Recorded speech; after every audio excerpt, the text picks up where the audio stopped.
ladies and gentlemen. Welcome to TEDx Choice School 2026. I am Avni Sabeen, And I am Advait Vijay. and we are honored to be your MCs for today's journey. We have just seen the blocks revealed and the teaser video. The stage is set for an evening of ideas worth spreading.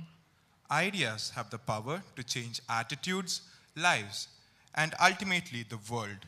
Today, we join a global community of thinkers and doers. But before we begin, Please ensure that your mobile phones are on silent.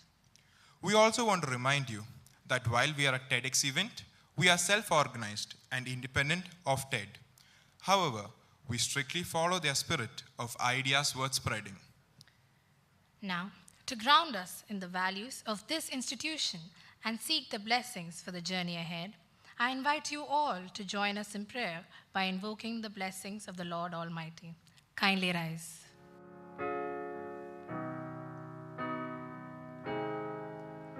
Give thanks with a grateful heart. Give thanks to the Holy One. Give thanks because He's given Father God and His Son.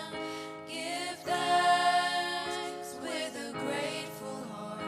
Give thanks to the Holy One. Give thanks because He's given Father God and His Son. And now let the weak say, I am strong. Let the poor say, I am rich because of what the Lord has done for us. And now let the weak say, I am strong. Let the poor say, I am rich because of what the Lord has done for us. Give thanks.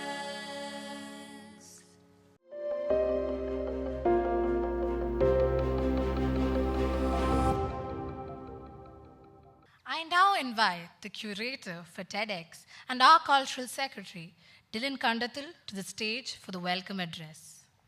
Good evening, respected guests, distinguished speakers, teachers, vice principals, and my fellow students. Welcome to the fourth edition of TEDx Choice School. My name is Dylan Kandathil. I'm the cultural secretary of the Choice School and the curator and licensee of TEDx. Now, before we go any further, I want you to think about how fast life moves. Really fast, right? Most days blur together. One task replaces another, and suddenly time is gone. And that's why today matters. Life moves pretty fast. If you don't stop and look around once in a while, you could miss it. This right now is that pause. Look around this room. The lights, the red circle, the people sitting beside you. This isn't routine. This isn't background noise. This is a room built for ideas. And ideas, when shared at the right moment, don't just inform us, they change us. This is exactly what TEDx stands for. Ideas worth spreading. Ideas that stay with you. Ideas that challenge you. Ideas that refuse to be forgotten. Before we dive into the ideas of today, it is important to acknowledge the vision that made a platform like this possible. JT Sir is our visionary founder and one of today's speakers. He did not just build an institution, he built a belief that education is not just about memorizing answers, but about how we learn to think. And today, you won't just hear about that belief. You'll hear it directly from him on this stage. We are also honored to have with us our guest of honor, Justice Devan Ramachandran, whose presence reminds us of power, of integrity, justice, and courage in shaping the society. Our principal, Rachel Ma'am, is the reason for platforms like this to actually happen. Not because she had to say yes, but because she chose to trust the students with responsibility, with ideas, with ownership. TEDx doesn't run on permission, it runs on trust. And this event exists because she gave us exactly that. Now let's talk about our theme. Tomorrow begins here. Not tomorrow after exams, not tomorrow after graduation, not tomorrow when everything feels perfect. Tomorrow begins the moment when an idea changes how we think. Tomorrow begins right now. And today's speakers truly understand the depth of that. You'll be hearing from Mr. Sreenivasan Krishnan, who knows that leadership is measured by responsibility, not position, from Mr. Shivan Santos, who proves that resilience is built, not gifted, from Ms. Elizabeth Koshi, whose work reminds that impact doesn't need noise, from Mr. Jitan Vijay, who shows us that creativity is how the future gets solved, and from Ms. Ananya Ja, a reminder that age has never really been a limit, only an excuse. Different stories, different words, one red circle. And here's the truth. Ideas don't arrive loudly, they arrive quietly. As a thought, you can't shake. As a question, you keep returning to. What if? What if we listen more carefully? What if we question what we have always accepted? What if we stopped waiting for permission once? That's where change begins. Not in grand moments, but in rooms like this, with people willing to listen. Your role today is pretty much simple. Listen deeply, think honestly, leave change. Because TEDx doesn't end when the last speaker leaves this stage. It begins when one idea follows you home, when one sentence rewires how you see the world. That moment is where tomorrow truly begins. Ladies and gentlemen, welcome to TEDx Choice School, the 4th edition. Stay present, stay curious. Thank you.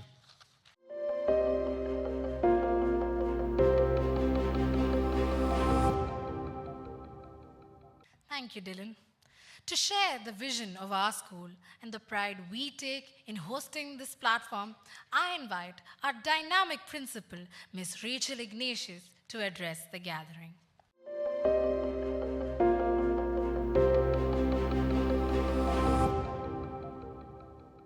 Good evening, everyone.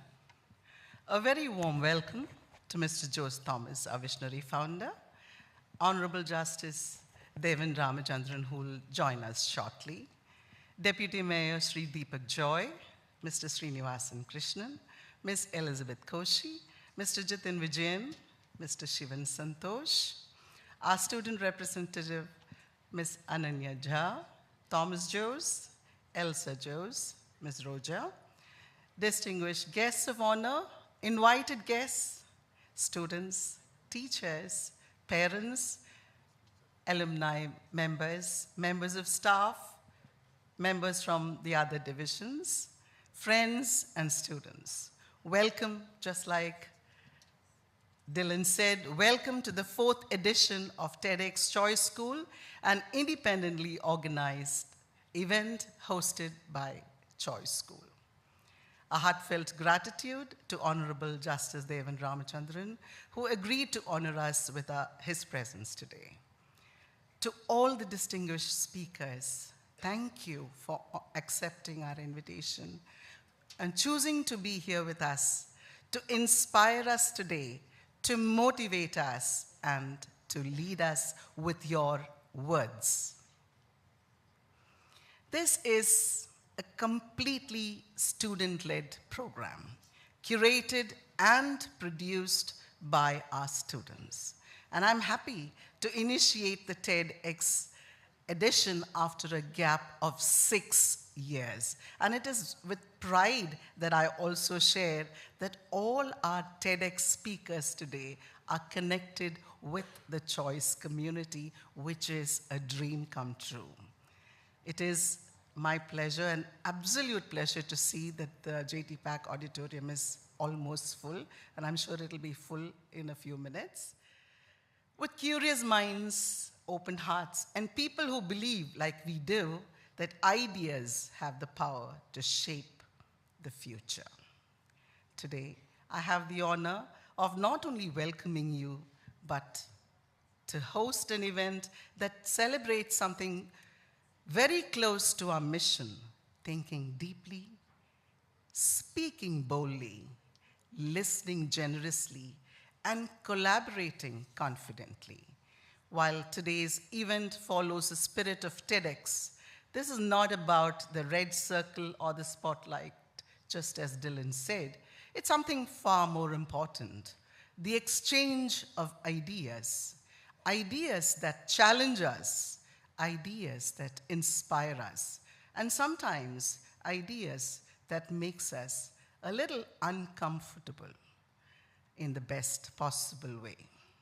In the world that often encourages quick answers, today invites us to slow down a little bit, to listen to different perspectives, different from our own, and to remember that innovation doesn't always come from having the loudest voice in the room, but from having the courage to share an authentic one. This event is also a reflection of our community. It reflects our students, our educators, our families, and our partners who believe that learning does not stop at the classroom door. And education is not about preparing for exams, it's preparing for life. Today, you'll hear from the speakers who bring diverse experiences, passions, and ideas to the stage. I encourage all of you to listen with curiosity, to reflect deeply, again, as Dylan said, and carry at least one idea back home, an idea that stays and grows and maybe even change your life altogether. Before we begin, I want to extend my sincere gratitude to all who made this event possible. Our eminent speakers and distinguished speakers, once again, who accepted our invitation for being here today. Dylan and Niharika, who led the organizing committee, the mentors, the organizing team, our staff, and all of you for being here. So let's be open, and together let's celebrate the power of ideas. Thank you, and welcome to a great evening.